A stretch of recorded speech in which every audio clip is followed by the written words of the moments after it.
ನನಗೆ ಬಂದಿರತಕ್ಕಂಥ ವಿಷಯ ನಿರುದ್ಯೋಗ ಸಮಸ್ಯೆ. ಏನು ನಿರುದ್ಯೋಗ ಅಂದ್ರೆ ಏನು?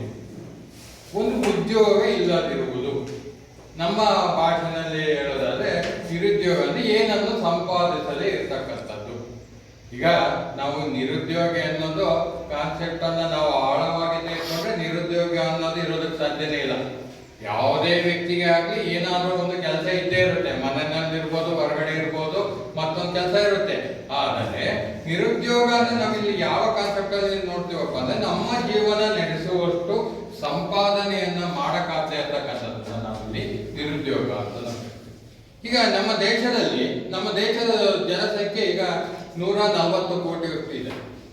ಆದ್ರೆ ಉದ್ಯೋಗಗಳನ್ನು ಎಲ್ಲರೂ ಜೀವನ ಮಾಡಬೇಕು ಅಂದ್ರೆ, ಹಣ ಸಂಪಾದಿಸಬೇಕು ಅಂದ್ರೆ ಒಂದಿಷ್ಟು ಉದ್ಯೋಗಗಳು ಬೇಕು. ಆ ಉದ್ಯೋಗದಿಂದ ಅರ್ನಿಂಗ್ ಆಗಬೇಕು.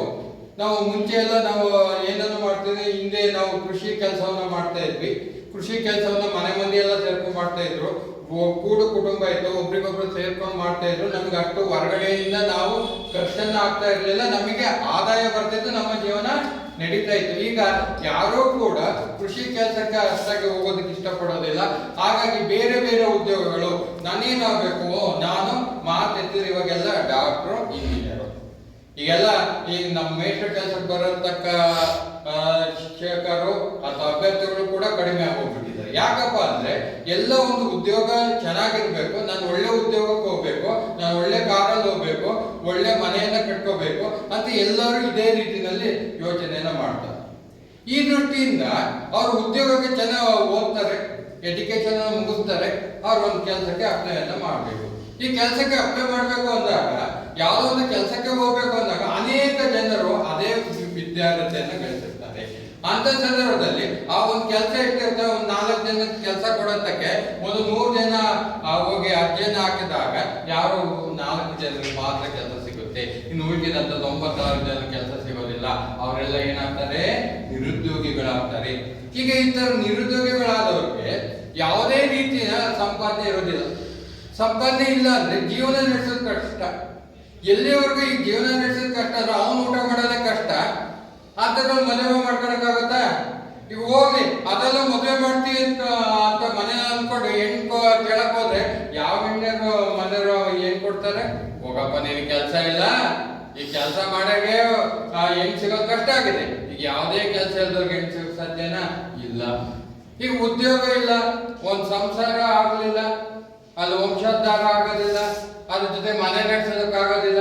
ಈಗ ಒಂದು ಮನೆಯಲ್ಲ ಒಂದು ಬಾಡಿಗೆ ಕಟ್ಕೊಂಡು ಇರ್ಬೇಕು ಅಂದ್ರೆ ಆ ಬಾಡಿಗೆ ಕೊಡೋದಷ್ಟು ಒಂದು ಸಂಪಾದನೆಯನ್ನು ಮಾಡಬೇಕು. ಆದ್ರೆ ಅವನಿಗೆ ಒಂದು ಕೆಲಸ ಇಲ್ಲ ಅಂದ್ರೆ ಅವ್ನು ಅಷ್ಟನ್ನು ಕೂಡ ಅರ್ಥ ಮಾಡ್ತಾ ಇಲ್ಲ ಅಂದ್ರೆ ಅವನು ಬಾಡಿಗೆ ಕಟ್ಟೋದಕ್ಕೂ ಆಗೋದಿಲ್ಲ. ಇಂಥ ಒಂದು ಸನ್ನಿವೇಶ ಬಂದು ಅನೇಕ ಜನರು ಈ ಬೀದಿಗಳಲ್ಲಿ ಮಲಗ್ತಾ ಇದ್ದಾರೆ. ನೀವು ಗಮನಿಸಿರ್ಬೋದು, ಯಾವುದೋ ಒಂದು ಪರೀಕ್ಷೆಯನ್ನ ಬರೆಯೋದಕ್ಕೆ ಹೋದಾಗ ಎಷ್ಟೋ ಜನ ಹೋಟೆಲ್ಗಳಲ್ಲಿ ಉಳ್ಕೊಳ್ಳೋದಕ್ಕೆ ವ್ಯವಸ್ಥೆ ಆಗದೇ ಇರ್ತಕ್ಕಂಥವ್ರು ಬೀದಿಗಳಲ್ಲಿ ಮಲಗಿರ್ತಾರೆ. ಅಲ್ಲಿ ಹೋಗಿ ಮರುದಿನ ಹೋಗಿ ಎಕ್ಸಾಮಿನೇಷನ್ ಅನ್ನು ಬರ್ತಾರೆ. ಯಾಕಂದ್ರೆ ನಮ್ಮ ದೇಶದಲ್ಲಿ ಈ ನಿರುದ್ಯೋಗದ ಪ್ರಮಾಣ ಎಷ್ಟರ ಮಟ್ಟಿಗೆ ತಾಂಡವಾಗ್ತಾ ಇದೆ ಅಂದ್ರೆ ಅಷ್ಟೊಂದು ಜನ ತುಂಬಾ ಸಫರ್ ಮಾಡ್ತಾ ಇದ್ದಾರೆ. ನಾವು ನೋಡಿರ್ಬೋದು, ಮೊನ್ನೆ ಧಾರವಾಡದಲ್ಲಿ 2 ಬಾರಿ ಸ್ಟ್ರೈಕ್ ಆಗಿದೆ. ನಮಗೆ ಕೆಲಸಕ್ಕೆ ತೆಗೆದುಕೊಳ್ಳಿ, ನಾವು ಇಷ್ಟೊಂದು ವರ್ಷ ಓದ್ತಾ ಇದ್ದೀವಿ, ಅದಕ್ಕೆ ನಮ್ಗೆ ಏಜ್ ಲಿಮಿಟ್ ಇದೆ, ಏಜ್ ಬಾರ್ ಆಗ್ತಾ ಇದೆ, ನಮ್ಗೆ ಜೀವನ ಇಲ್ಲ. ನಾವೀಗ ಕೆಲಸಕ್ಕೆ ಹೋದ್ರೆ ನೀವು ಪರೀಕ್ಷೆಯನ್ನ ತೆಗೆದುಕೊಳ್ಳಲಿಲ್ಲ ಅಂದ್ರೆ ನಾವು ಕೆಲಸಕ್ಕೆ ಹೋಗಕ್ಕಾಗಲ್ಲ, ನಮ್ ಜೀವನ ಮಾಡಕ್ಕಾಗೋದಿಲ್ಲ, ನಾವು ಬದುಕೋದಕ್ಕಾಗೋದಿಲ್ಲ, ನಮ್ಮ ಸಂಸಾರ ಬೆಳೆಯೋದಿಲ್ಲ, ನಮ್ಮ ಕುಟುಂಬ ಬೆಳೆಯೋದಿಲ್ಲ, ನಮ್ಮ ತಂದೆ ತಾಯಿ ಓದಿಸಿರ್ತಾರೆ, ನಾವು ಸಾಕಾಗೋದಿಲ್ಲ, ಅವ್ರಿಗೆ ಹುಷಾರಿಲ್ಲ, ಆಸ್ಪತ್ರೆಗೆ ತೋರ್ಸಕ್ಕಾಗಲ್ಲ. ಇವತ್ತು ಆಸ್ಪತ್ರೆ ಖರ್ಚು ಇಷ್ಟೇನಿದೆ. ಆಸ್ಪತ್ರೆಗೆ ಹೋಗಿ ನಾವು ಒಂದು ಟ್ರೀಟ್ಮೆಂಟ್ ಅನ್ನು ಕೊಡ್ಸಕ್ಕಾಗಲ್ಲ, ಒಂದು ಮಾತ್ರೆಯನ್ನು ಕೊಡ್ಸಕ್ಕಾಗೋದಿಲ್ಲ. ಹೋಗ್ಲ ಅಟ್ಲೀಸ್ಟ್ ಊಟಕ್ಕೆ ಹಾಕೋದ ಅಂದ್ರೆ ಊಟಕ್ಕೆ ಹಾಕೋದು ಕೂಡ ಕಷ್ಟ ಆಗಿದೆ. ಹಿಂದೆ ಎಲ್ಲ ಮನೆ ಬಾಗಿಲಿಗೆ ಯಾರು ಏನಾರು ಕೇಳ್ಕೊಂಡ್ ಬಂದಾಗ ಎತ್ತಿ ಕೊಡ್ತಾ ಇದ್ವಿ. ಈಗ ಯಾರು ಬಂದ್ರೆ ಫಸ್ಟ್ ಮುಂದೋಗಪ್ಪ, ನನಗೆ ಇಲ್ಲ ನಿನಗೆ ಎಲ್ಲಿಂದ ಕೊಡೋಣ ಅನ್ನೋ ಪರಿಸ್ಥಿತಿಗೆ ಈ ನಿರುದ್ಯೋಗ ಸೃಷ್ಟಿ ಆಗ್ತಾ ಇದೆ. ಈ ನಿರುದ್ಯೋಗ ಸಮಸ್ಯೆ ತೀವ್ರ ಪ್ರಮಾಣದಲ್ಲಿ ಆಗ್ತಾ ಇದೆ.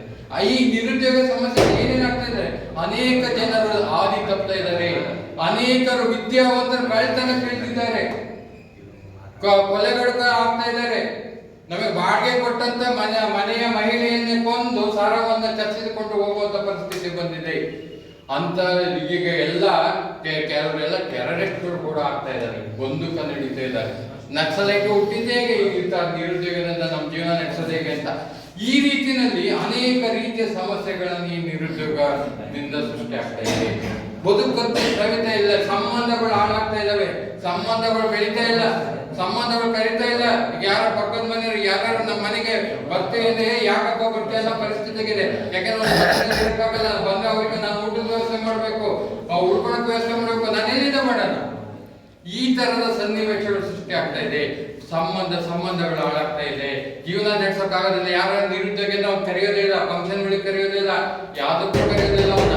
ಇಂಥ ಸನ್ನಿವೇಶ ಇರೋದ್ರಿಂದ ಈ ನಿರುದ್ಯೋಗ ಸಮಸ್ಯೆ ತೀವ್ರವಾಗಿ ತಾಂಡವಾಡ್ತಾ ಇರೋದ್ರಿಂದ ಈ ಸಮಸ್ಯೆಯನ್ನು ಬಗೆಹರಿಸುವುದರಲ್ಲಿ ಸರ್ಕಾರಗಳು ಜನಸಾಮಾನ್ಯರು ಪ್ರಯತ್ನಿಸಬೇಕಂತ ಹೇಳ್ತಾ ನಾನು ಒಂದೆರಡು ಮಾತುಗಳನ್ನು ಧನ್ಯವಾದಗಳು. ಶಿವಕುಮಾರ್